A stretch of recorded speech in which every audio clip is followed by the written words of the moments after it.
Hello and welcome guys. आजचा विषय आज आपण म्युच्युअल फंडाबद्दल थोडी चर्चा करणार आहोत. म्युच्युअल फंडामध्ये इन्व्हेस्टमेंट करण्यापूर्वी तुम्हाला काही गोष्टी माहीत असणं गरजेचं आहे आणि काही गोष्टी तुमच्याकडून काही नाही खूप साऱ्या गोष्टी तुमच्याकडून लपवल्या जातात किंवा तुमचा फंड मॅनेजर आहे तो या गोष्टींबद्दल तुम्हाला क्लिअर कट काही गोष्टी सांगत नाही. पण त्या ॲज अ गुंतवणूकदार म्हणजे पैसे शेवटी तुमचेच गुंतवले गेलेले असतात, त्यामुळे तुम्हाला या गोष्टी माहीत असणं गरजेचं आहे. तर अशाच काही गोष्टींवर आज आपण चर्चा करणार आहोत. तर व्हिडिओ शेवटपर्यंत नक्की पहा.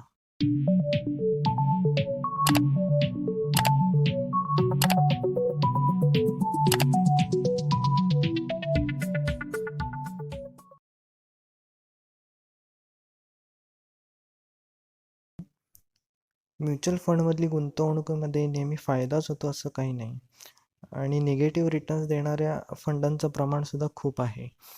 आता जर तुम्ही इंडिपेंडेंटली एक व्यवस्थित ॲनालिसिस केलं थोडं वेळ काढून आणि प्रत्येक म्युच्युअल फंडाचे जर रिटर्न्स बघितले तर मग ते चांगल्या म्युच्युअल फंडाचे सुद्धा असू शकतात किंवा ज्याच्यामध्ये जास्त लोक इंटरेस्टेड नव्हते अशा म्युच्युअल फंडाबद्दलही असू शकतात. म्हणजे ओव्हरऑल जितके म्युच्युअल फंड निघालेले आहेत तर त्यांचा एक तुम्ही स्टडी केलात तर खूप सारे म्युच्युअल फंड तुम्हाला असे दिसतील की ज्याच्यामध्ये प्रॉफिटपेक्षा लॉसचं प्रमाण हे खूप जास्त आहे एखाद्या पर्टिक्युलर टाईम पिरियडमध्ये.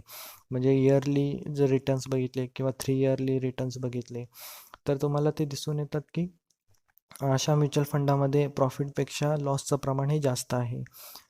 त्यामुळे ही जी तुम्हाला डोक्यात कल्पना भरवली जाते की म्युच्युअल फंडामध्ये नेहमी एक व्यवस्थित चांगले रिटर्न्स मिळतात किंवा काही पर्टिक्युलर पिरियड्स नंतर तुमची जेव्हा म्युच्युअल फंड मॅच्युअर होतात त्यावेळी खूप चांगले तुम्हाला रिटर्न्स मिळू शकतात, ही जी तुम्हाला आशा दाखवली जाते.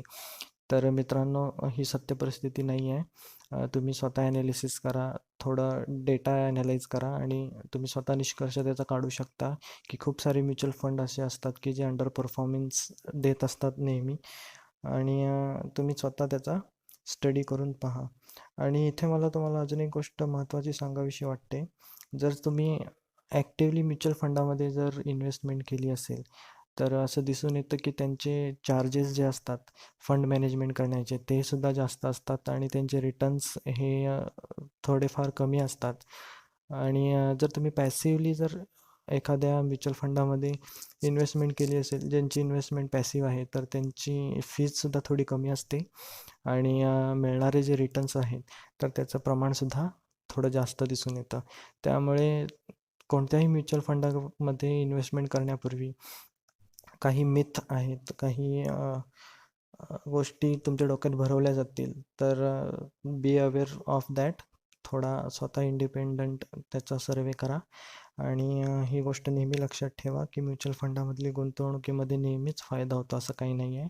हे खूप वॉलाटाईल मार्केट आहे आणि तिथे नेहमीच एक मार्केटबद्दलची रिस्क हा फॅक्टर हा असतोच. त्यामुळे रिस्क आपण किती घेऊ शकतो जास्तीत जास्त या गुंतवणुकीबद्दल तर त्याचं थोडं कॅल्क्युलेशन करून त्या प्रमाणामध्ये तुम्ही तुमची इन्व्हेस्टमेंट करू शकता.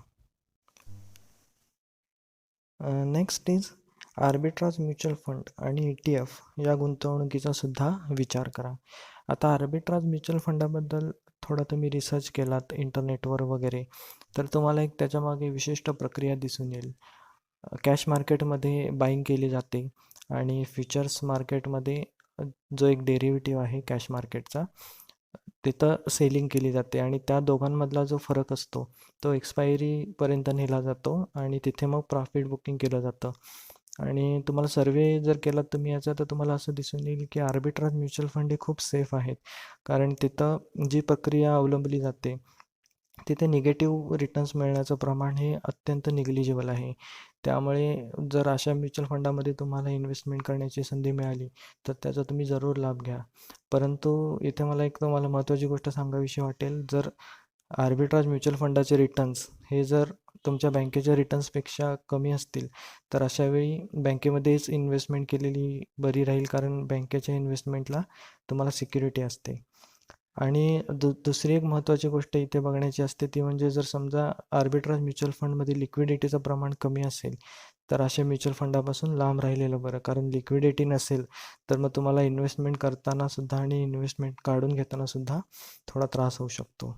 आता ETF म्हणजे इंडेक्स फंड असतात आणि जसं आपल्याकडे निफ्टी 50 आहे किंवा सेन्सेक्स आहे, तर निफ्टी 50मध्ये आपल्याकडे टॉपच्या 50 कंपन्या आहेत आणि सेन्सेक्समध्ये टॉपच्या 30 कंपन्या आहेत.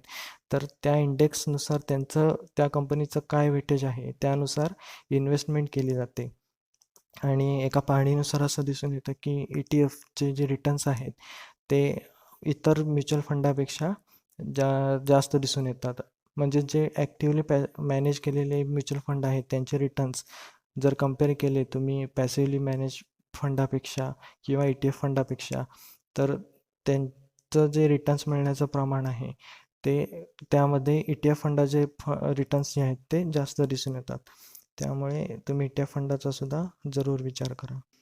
पहिली गोष्ट म्हणजे म्युच्युअल फंडमध्ये गुंतवणूक करण्याआधी सेक्टर ॲनालिसिस तुम्ही स्वतः करा.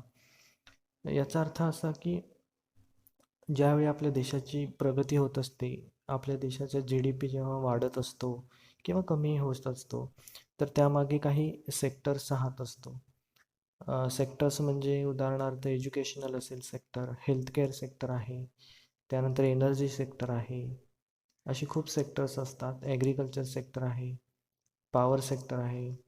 तर अशा सेक्टर्सचा तुम्ही स्वतः ॲनालिसिस करा. येणाऱ्या काळामध्ये कुठला सेक्टर हा चांगला बेटर परफॉर्मन्स करू शकेल किंवा कोणत्या सेक्टरमध्ये जास्त गुंतवणूक होऊ शकेल, असा सेक्टर तुम्ही स्वतः पहिल्यांदा निवडा.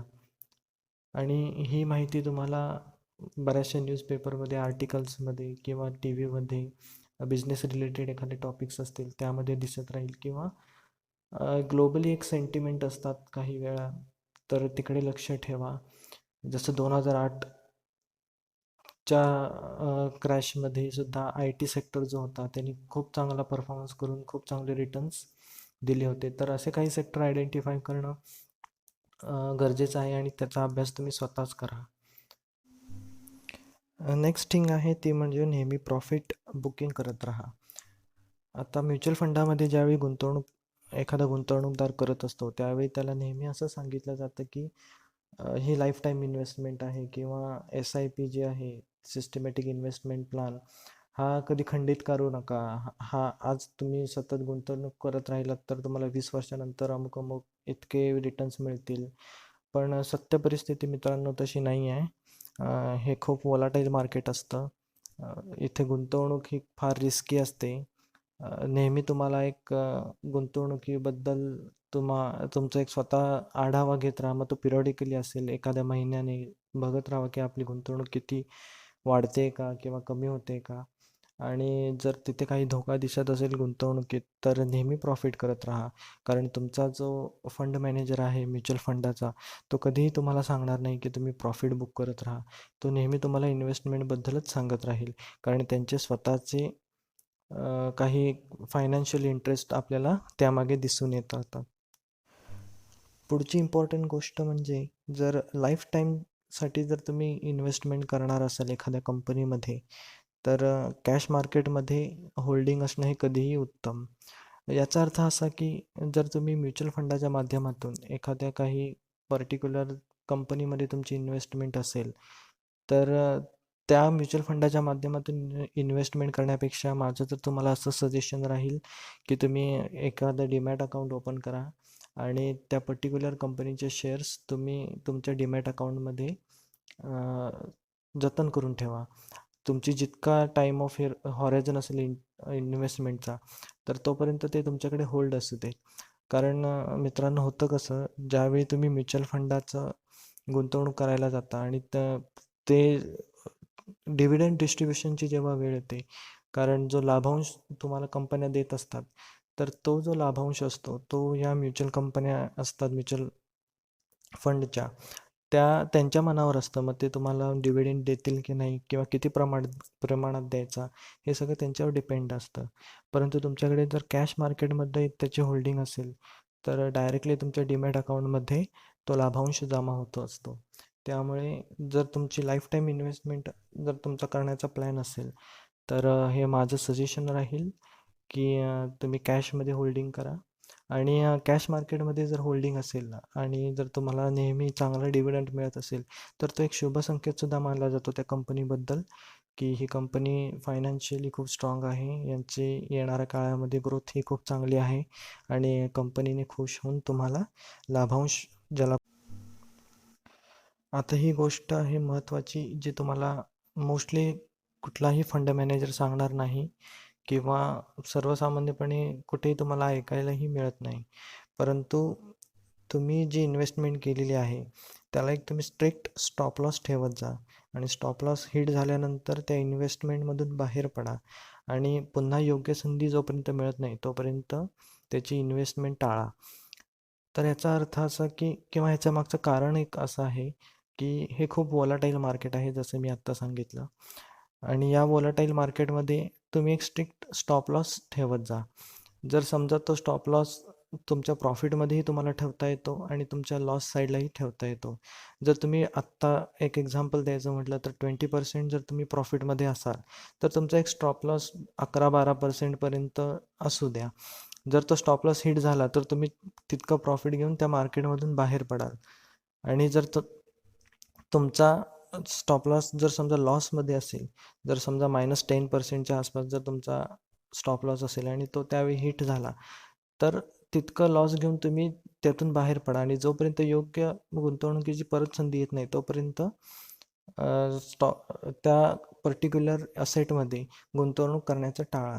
हे माझं तुम्हाला सजेशन राहील कारण हे खूप वॉलाटाईल मार्केट आहे आणि इथे प्रत्येक गोष्ट ही व्यवस्थित अभ्यास करून कॅल्क्युलेट करून ॲनालिसिस करूनच करावी लागते. Next important thing is that होणाऱ्या लॉसला तुम्ही ॲव्हरेज आउट कधीही करत जाऊ नका आणि स्वतः थोडाफार ॲनालाइज करा. म्युच्युअल फंडाच्या गुंतवणुकीमध्ये तुम्हाला नेहमी असं सांगितलं जातं की तुमची गुंतवणूक आता सिस्टमॅटिकली SIPच्या माध्यमातून व्यवस्थित होत आहे, परंतु तुम्हाला थोडी निगेटिव्ह रिटर्न्स दिसत आहेत, थोडं मार्केट खाली येतं आहे, थोडं व्हॅल्युएशन कंपन्यांचं कमी होतं आहे. मग अशा वेळी तुम्हाला एक नेहमी असा सल्ला दिला जातो की होणाऱ्या लॉसला ॲव्हरेज आउट करा. म्हणजे जे पडतं मार्केट आहे, जी उतरती कळा लागलेली असते मार्केटला, तर त्यावेळी लोअर व्हॅल्युएशनला सुद्धा तुम्ही तुमची इन्व्हेस्टमेंट चालू ठेवत राहा.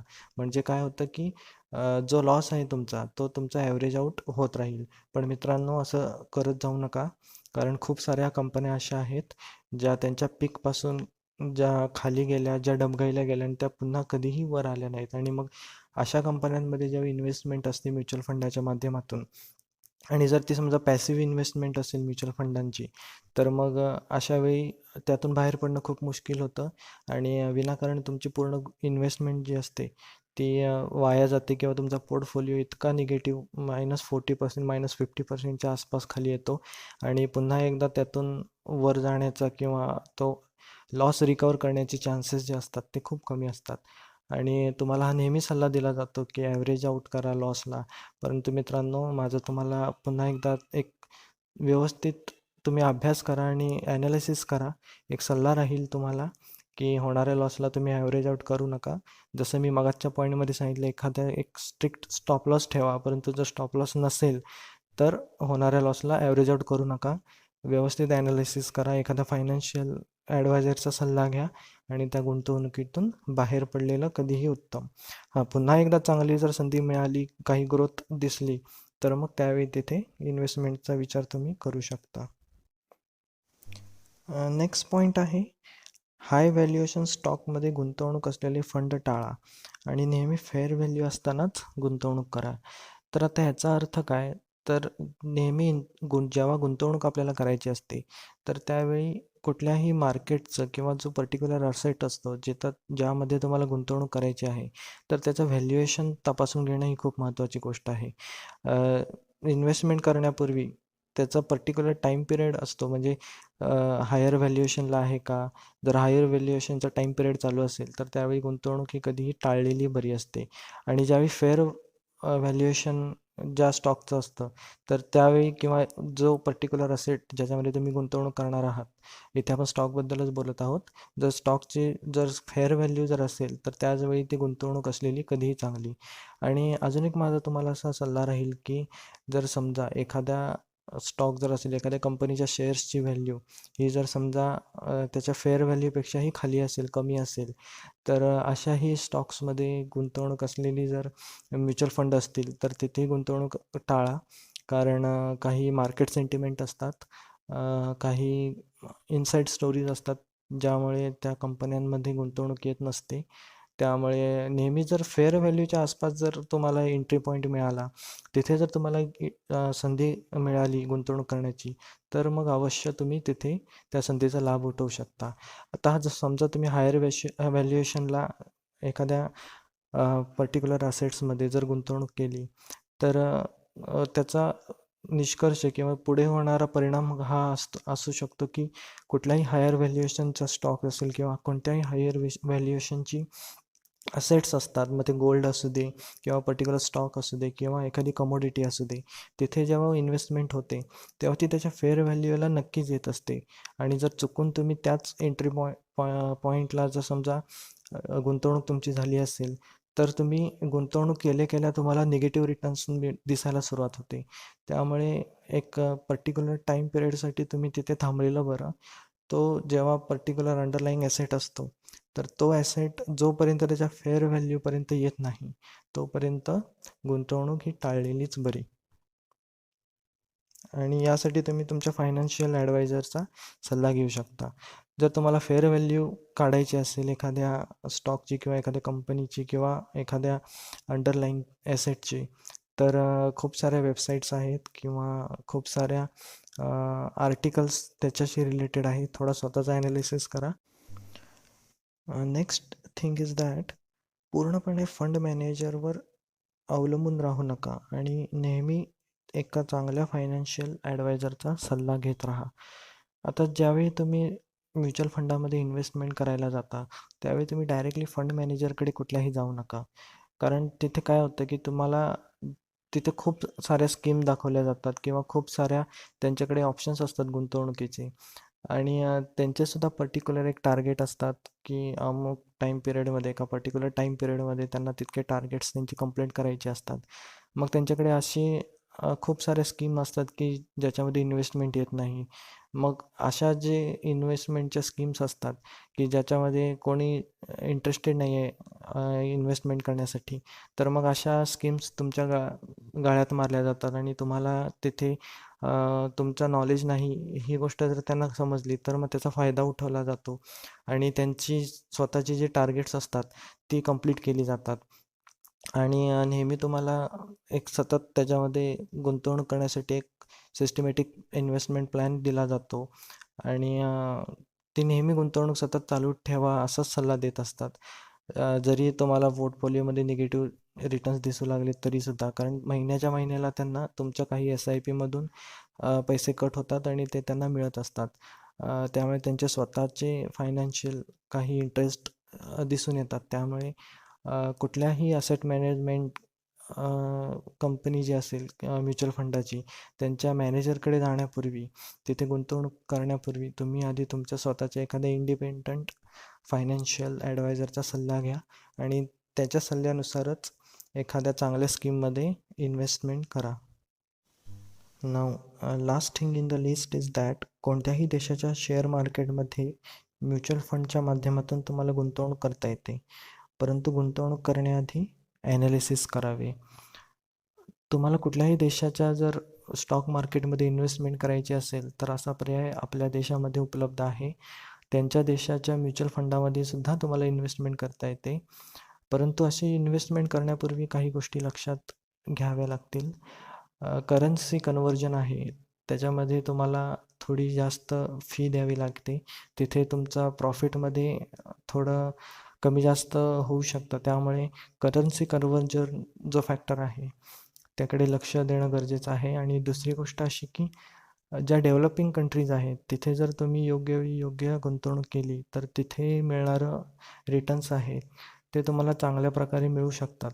पण जर तुम्हाला लाँग टर्म इन्व्हेस्टमेंट करायची असेल, तर मग एखाद्या डेव्हलप ज्या कंट्री आहेत तिथल्या जर स्टेबल कंपनी असतील, तर त्यांच्या स्टॉक मार्केटमधल्या त्या स्टॉक्समध्ये जर तुमचं म्युच्युअल फंडाच्या माध्यमातून गुंतवणूक असेल, तर लाँग टाईम पिरियडसाठी तुम्हाला ते चांगले रिटर्न्स मिळू शकतात, कारण त्यांचे डिव्हिडंट वगैरे जे असतात ते बऱ्यापैकी चांगले मिळत असतात. त्यामुळे परंतु या गुंतवणुकीचा विचार करण्यापूर्वी थोडा तुमच्या फायनान्शियल ॲडवायझरचा सुद्धा सल्ला घ्या आणि त्यांच्याच सल्ल्यानुसार पुढील गुंतवणूक केलेली बरी. तर या होत्या काही महत्त्वाच्या गोष्टी ज्या म्युच्युअल फंडामध्ये गुंतवणूक करण्यापूर्वी तुम्हाला माहीत असणं गरजेचं आहे. काही अशाही गोष्टी होत्या ज्या जनरली तुमच्यासोबत शेअर केल्या जात नाहीत किंवा ज्या गोष्टी तुमच्याकडून लपवल्या जातात. तर व्हिडिओ आवडला असेल तर लाईक करा, शेअर करा आणि तुमची मतं कमेंटच्या माध्यमातून आमच्यापर्यंत नक्की पोचवा. अजून तुमचे काही टॉपिक्स असतील गुंतवणुकीशी रिलेटेड, काही विषय जर जाणून घ्यायचे असतील तर तेही कमेंटच्या माध्यमातून कळवा. मी त्याच्याबद्दल नक्कीच तुम्हाला माहिती देण्याचा प्रयत्न करीन.